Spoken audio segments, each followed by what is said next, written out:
Assalamualaikum warahmatullahi wabarakatuh. Perkenalkan, saya Clara Sari. Di sini saya akan menjelaskan submateri fluida dinamika dari modul fisika. Dinamika fluida adalah subdisiplin dari mekanika fluida yang mempelajari ilmu fluida bergerak, fluida terutama cairan dan gas.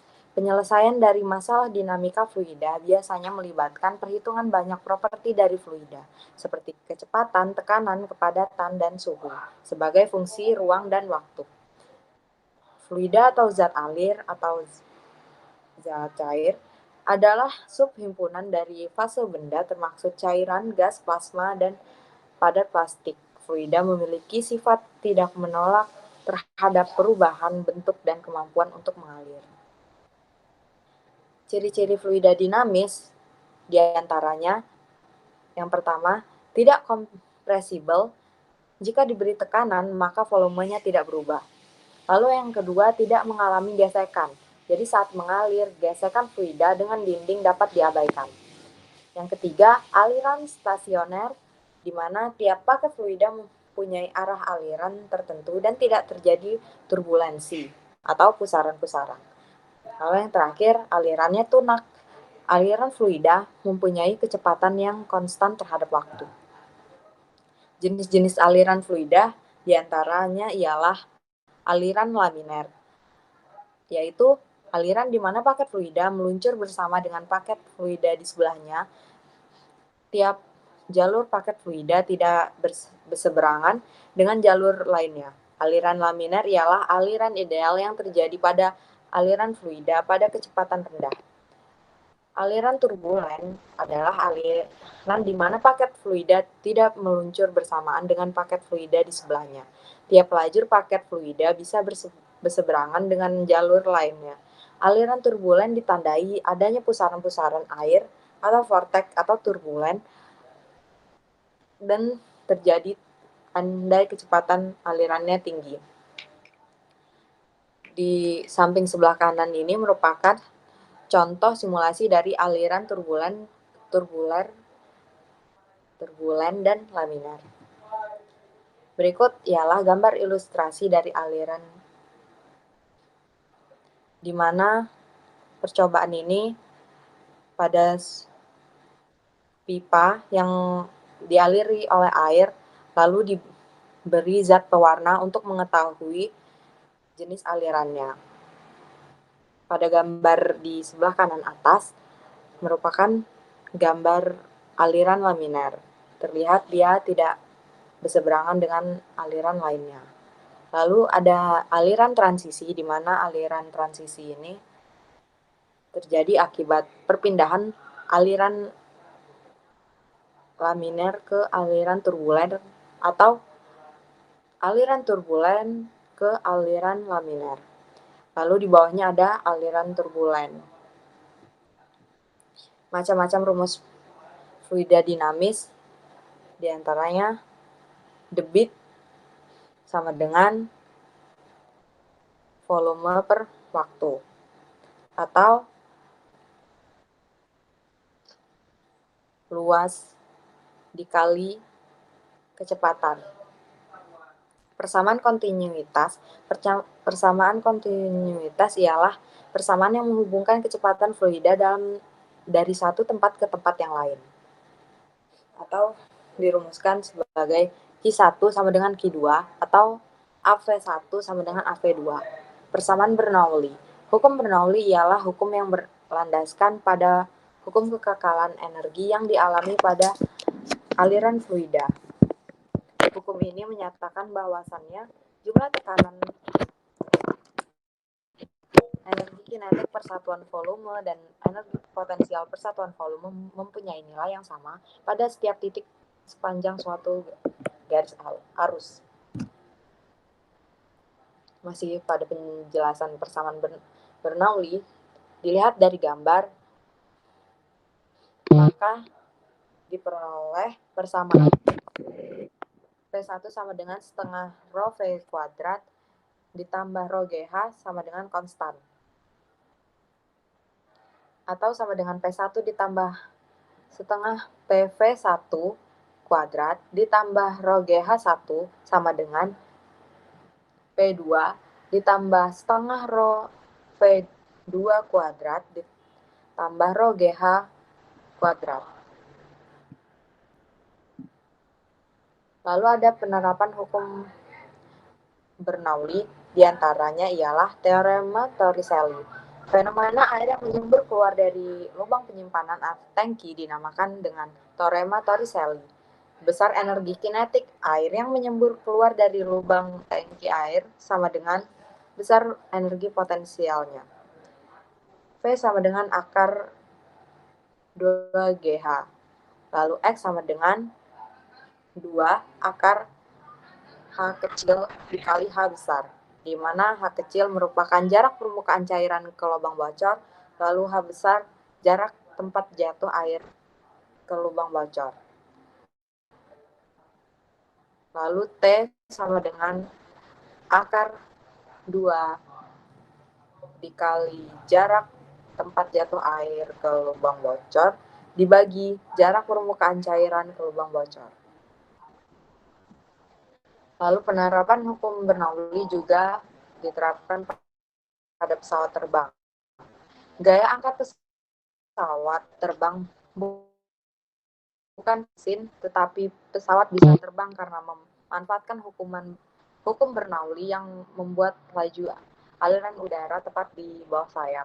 Karena laju aliran dari atas lebih besar, maka mengakibatkan tekanan di pesawat lebih kecil daripada tekanan pesawat di bawah. Akibatnya terjadi gaya angkat pesawat hasil dari selisih antara tekanan di atas dan di bawah dikali dengan luas efektif pesawat.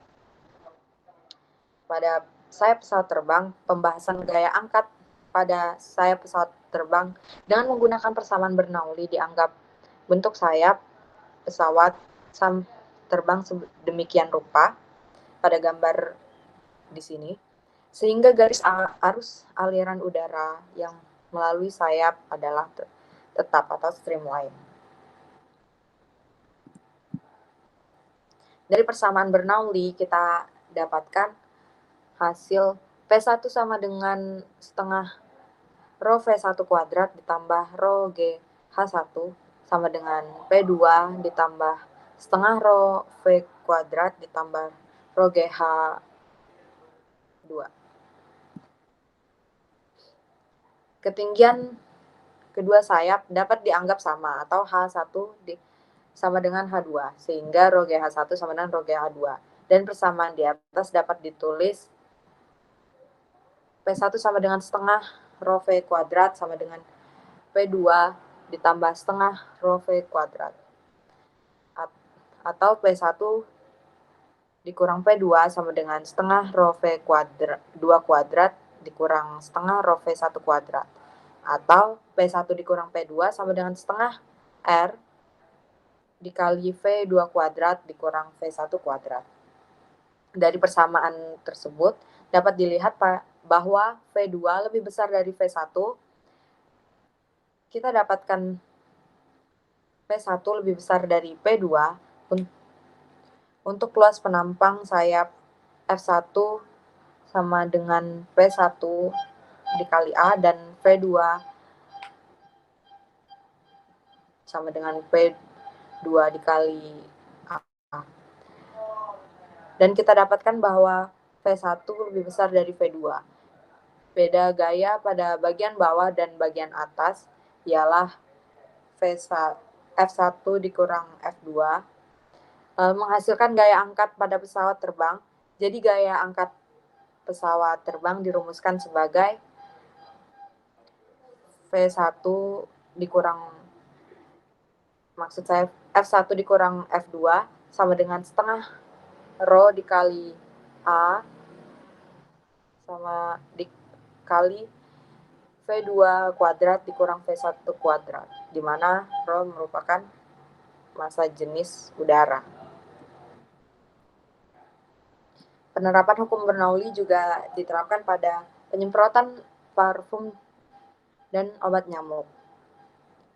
Seperti yang kita lihat di gambar, prinsip kerja dilakukan dengan menghasilkan laju yang lebih besar pada ujung atas selang botol sehingga membuat tekanan di atas lebih kecil daripada tekanan di bawah.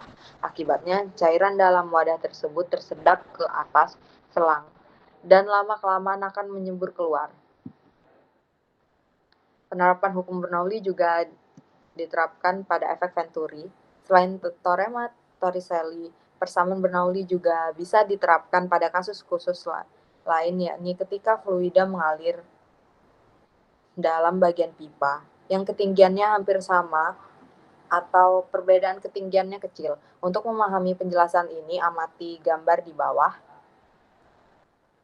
Pada gambar di sebelah kiri atas, tampak bahwa ketinggian pipa, baik pipa yang penampangnya besar maupun bagian pipa yang penampangnya kecil, hampir sama sehingga dianggap ketinggian alias khas sama. Sehingga diterapkan pada kasus ini, maka persamaan Bernoulli berubah menjadi P1 ditambah setengah rho V1 sama dengan P2 ditambah setengah rho V2 kuadrat.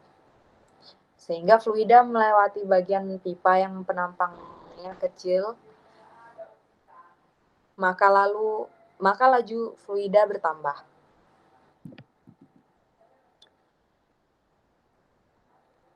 Untuk lebih jelasnya lagi, mari kita membahas pada soal 1, tangki air dengan lubang kebocoran diperlihatkan pada gambar berikut.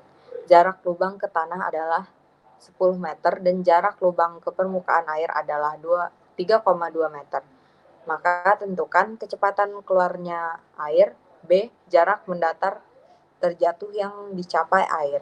C. Waktu yang diperlukan bocoran air untuk menyentuh tanah. Maka untuk pertanyaan yang A, kecepatan keluarnya air,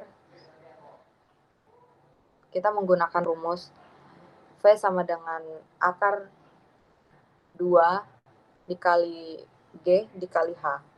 Lalu kita masukkan saja ke dalam rumus, di mana G itu merupakan kecepatan gravitasi, H merupakan jarak titik tinjau ke permukaan. Dengan itu kita memperoleh nilai sebesar 8 meter per sekon untuk kecepatannya. Lalu pada pembahasan soal B, jarak mendatar terjatuh yang dicapai air. Dengan rumus X sama dengan 2 akar H kecil dikali H besar, kita peroleh 8 akar 2 meter.